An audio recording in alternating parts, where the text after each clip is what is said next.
اعوذ باللہ من الشیطان الرجیم بسم اللہ الرحمن الرحیم۔ آصف اسلامک ٹی وی کے پیارے دوستو، السلام علیکم ورحمۃ اللہ وبرکاتہ۔ اللہم صلی علی محمد وعلی آل محمد کما صلیت علی ابراہیم وعلی آل ابراہیم انک حمید مجید۔ اللہم بارک علی محمد وعلی آل محمد کما بارکت علی ابراہیم وعلی آل ابراہیم انک حمید مجید۔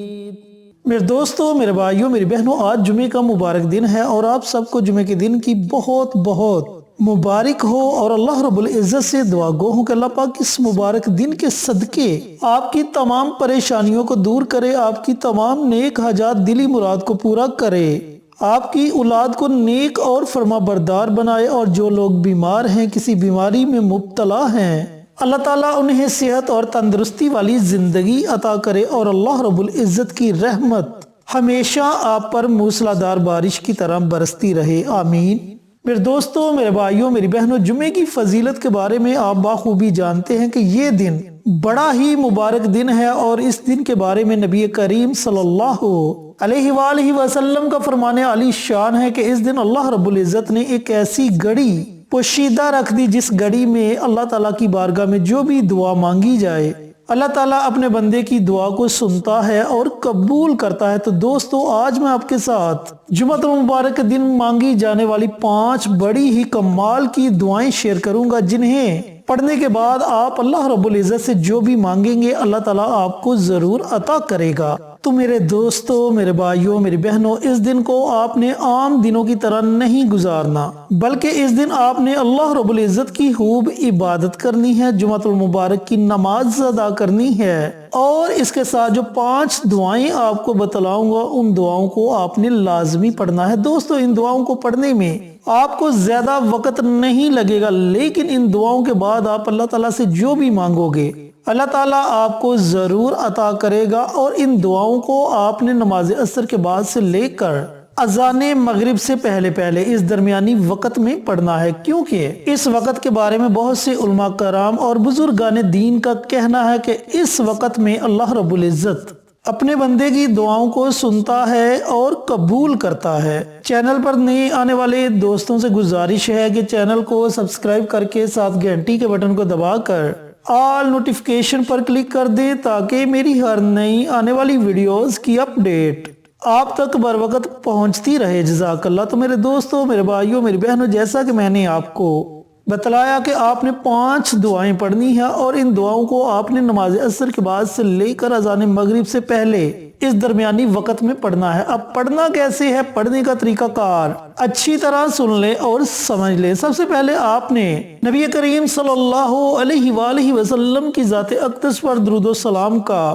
نذرانہ پیش کرنا ہے۔ کوشش کریں کہ درود ابراہیمی پڑھا جائے۔ اگر درود ابراہیمی نہیں پڑھ سکتے تو پھر چھوٹے سے چھوٹا درود صلی اللہ علیہ وآلہ وسلم، اس درود پاک کو پڑھ لیں۔ درود پاک آپ اپنی مرضی سے پڑھ سکتے ہیں، 1 مرتبہ پڑھیں، 3 مرتبہ پڑھیں یا 5 مرتبہ پڑھیں، یہ آپ کی اپنی مرضی ہے، لیکن یاد رہے کہ جمعہ المبارک کے دن درود پاک پڑھنے کی بڑی فضیلت بیان کی گئی ہے۔ نبی کریم صلی اللہ علیہ وآلہ وسلم کا فرمان علی شان ہے کہ جو بندہ جمعہ المبارک کے دن کثرت کے ساتھ درود پڑھتا ہے تو اس کا درود میرے سامنے پیش کیا جاتا ہے۔ پھر فرمایا کہ درود پاک پڑھنے والے بندے کے گھر میں کبھی بھی رزق کی تنگ دستی نہیں آتی۔ تو آپ نے سب سے پہلے درود پاک پڑھنا ہے۔ درود پاک پڑھنے کے بعد یہ چھوٹی سی ایک دعا ہے، حسبنا اللہ و نعم الوکیل، اس دعا کو پڑھنا ہے۔ یہ دعائے ابراہیمی ہے۔ جب حضرت ابراہیم علیہ السلام کو آگ میں پھینکا جانے لگا تو آپ نے ان کلمات سے اللہ رب العزت کو پکارا، حسبنا اللہ و نعم الوکیل، حسبنا اللہ و نعم الوکیل۔ تو اللہ رب العزت نے آگ کو حکم دیا اور وہ آگ گلے گلزار گزار بن گئی۔ دوسری دعا جو آپ نے پڑھنی ہے یہ بھی بڑی مبارک دعا ہے، بڑے ہی مبارک کلمات ہیں، لا حول ولا قوت الا باللہ۔ اب ان کلمات کے بارے میں نبی کریم صلی اللہ علیہ وآلہ وسلم کا فرمان علی شان ہے کہ یہ کلمات جنت کے خزانوں میں سے ایک خزانہ ہے۔ تو دوستو جن کلمات کو نبی کریم صلی اللہ علیہ وآلہ وسلم جنت کے خزانوں سے تشبیہ دے دیں تو سوچے کہ وہ کتنے مبارک کلمات ہوں گے۔ جو تیسری دعا آپ نے پڑھنی ہے وہ بھی بڑے مبارک کلمات ہیں، وہ کلمات ہیں سبحان اللہ و بحمدہ۔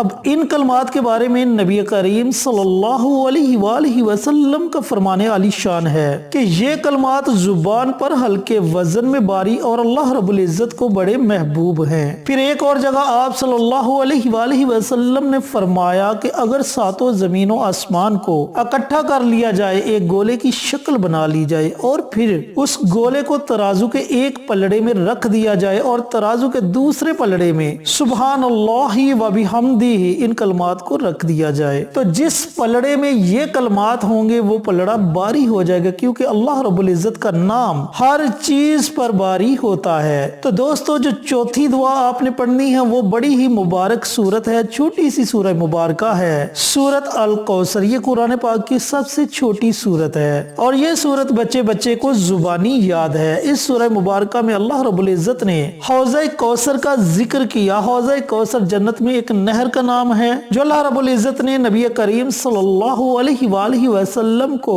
تحفہ کے طور پر عطا کی، جس کا پانی دودھ سے زیادہ سفید اور شہد سے زیادہ میٹھا ہے۔ اور میرے دوستو، میرے بھائیوں، میری بہنوں، جو آپ نے پانچویں دعا پڑھنی ہے وہ دعا ہے سورت اخلاص کی۔ اب سورت اخلاص کی بھی بڑی فضیلت ہے، اس میں اللہ رب العزت کی وحدانیت بیان کی گئی ہے، اللہ تعالیٰ کی تعریف بیان کی گئی ہے اور یہ سورت اتنی مبارک سورت ہے، اتنی فضیلت والی سورت ہے۔ نبی کریم صلی اللہ علیہ وآلہ وسلم کا فرمان علی شان ہے کہ جو بندہ ایک مرتبہ سورت اخلاص کی تلاوت کر لیتا ہے اللہ رب العزت اسے 1/3 قرآن پاک پڑھنے کا ثواب عطا فرماتے ہیں، اور اگر بندہ 3 مرتبہ سورت اخلاص کی تلاوت کر لے تو اللہ تعالیٰ اسے 1 مکمل قرآن پاک پڑھنے کا ثواب عطا فرماتے ہیں۔ تو میرے دوستو، میرے بھائیوں، میری بہنوں، یہ 5 دعائیں ہیں جنہیں آپ نے پڑھنا ہے۔ ان 5 دعاؤں کو آپ نے صرف 7 مرتبہ پڑھنا ہے۔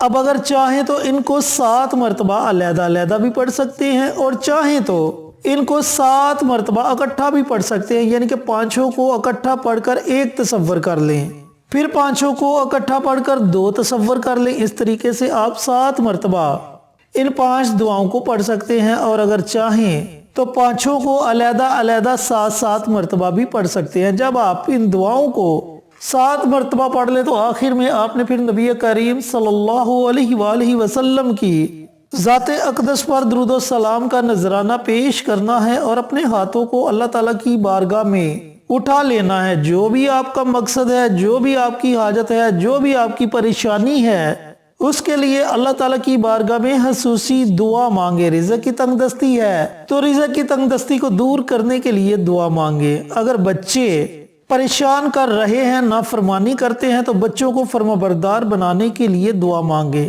اگر کوئی حاجت ہے، کوئی مقصد ہے، وہ پورا نہیں ہو رہا تو مقصد کے پورا ہونے کے لیے اللہ رب العزت کی بارگاہ میں دعا مانگے۔ تو میرے دوستو، میرے بھائیوں، میری بہنوں، یہ 5 دعائیں جو بڑی ہی مجرب اور بڑی ہی طاقتور دعائیں ہیں، ان دعاؤں کو جمعۃ المبارک کے دن نماز عصر کے بعد سے لے کر اذان مغرب سے پہلے اس درمیانی وقت میں ضرور پڑھیں، خود بھی پڑھیں اور صدقہ جاریہ سمجھ کر دوسروں کے ساتھ بھی ضرور شیئر کریں تاکہ آپ کے ساتھ ساتھ دوسرے لوگوں کا بھی فائدہ ہو سکے۔ انشاءاللہ پھر کسی نئی ویڈیو کے ساتھ اچھے وظائف کے ساتھ آپ کی خدمت میں حاضر ہوں گے۔ تب تک کے لیے اجازت دیں۔ السلام علیکم ورحمۃ اللہ وبرکاتہ۔